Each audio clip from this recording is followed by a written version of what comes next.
to Lawn Rush.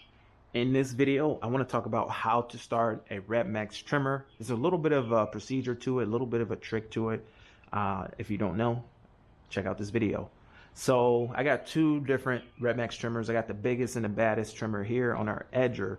This is actually our edger, but the biggest and baddest power head that they offer. And one thing to note with this, one downside caveat, is the on-off switch is not automatically returning like I would like.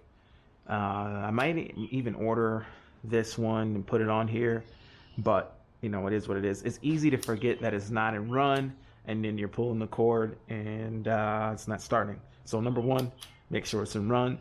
But the BCZ 230TS, their lightweight commercial trimmer, does not have that problem because the on-off switch returns automatically. So how do you start one of these, and why doesn't it want to start for you? The way the procedure is to put it in choke. Put it in choke. This is a little different from your other trimmers. Your steels are different. I'm sure your echoes are different, but you put this in choke and you squeeze the trigger. You prime it 3 times. Give it 3 primes, and then you've got the trigger pulled. It's in choke. Now this is the procedure when it's cold, when the engine is cold. You put it in choke. You put your hand on the pull cord here and give it a couple pulls, usually 2 or 3, and then it'll start for you. Now, once it's started, you want to play with the choke.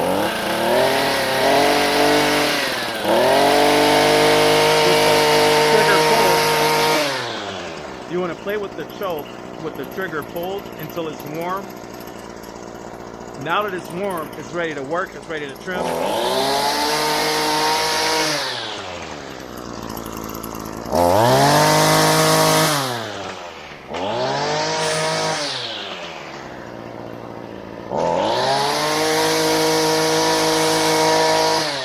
It's ready to go.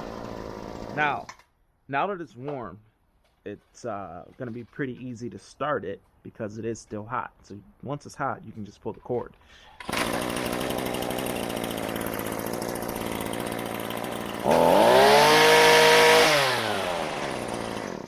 Now, if you put it on the rack,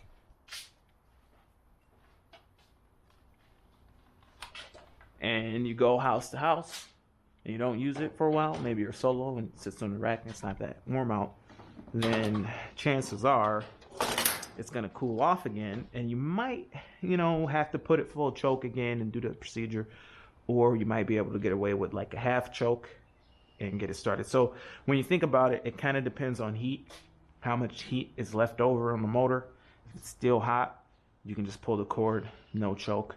But generally speaking, whatever, regardless if it's hot or cold, they like to start full throttle for some reason. It's just, I think the redmaxes, the way they are built, the clearances in the engines and everything, I just feel like they're designed to run hot. So when they're hot and wide open, so once everything heats up, everything's pretty much ready to go and they're ready to run. So they like to be full throttle when you start.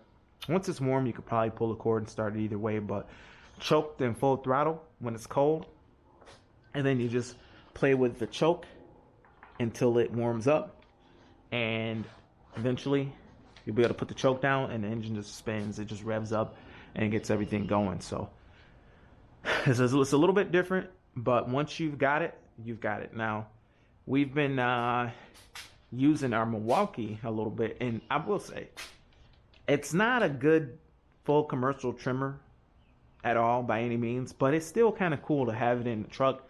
Say if I'm mowing and a guy's helping me trim and another guy's helping edge, well, if he misses something, I can just jump out of the truck and grab the Milwaukee, and I don't even have to start it. It's already ready to go. It's good to go. There's nothing to pull, there's nothing to start. It's just It's just ready. So that part's cool. The power, not so great. I think I'm going to try to run the line that came with it. I'm running the 0.95 line on it. It's an Echo line. It's not working out good. It's drawing too much of the power away, and it's breaking off a lot. So it really does need another head. You can't put the big heads on it, so I might try small Echo speed feed and see if that works. This machine is very particular about the head that you use, and it's very particular about the line that you use. So I bet that I'll get better life out of it if I run a thinner line against my preference. But a thinner line, everything counts when you're running battery. Your cutting path, you can't run no guard, because once that cutting head gets, that line gets put out there, the weakness of the motor becomes really exposed. So I'm gonna keep trying to run this, and you know, with the heavy line, it's just not trimming grass fast enough. So I'm gonna try something thinner. I'm gonna try to run the Milwaukee line and see if it'll slice and dice through the grass a little bit better than the heavy duty Echo line. So, you know, maybe I'll go back to a smaller line in all my stuff, because the fact that I really genuinely am running an edger a lot more. These Echo blades I do find to be better than the other Oregon blades. These Echo blades are real thick. Echo trimmer or edger blades. They are pretty thick, heavy duty blades. They do work on the redmax, but they don't fit quite right, but they do work. But comment below, tell me what you think about starting a redmax trimmer. Hope to hear from you soon. See you in the next video. Thank you for watching Lawn Rush, and that's it for the video. Over and out.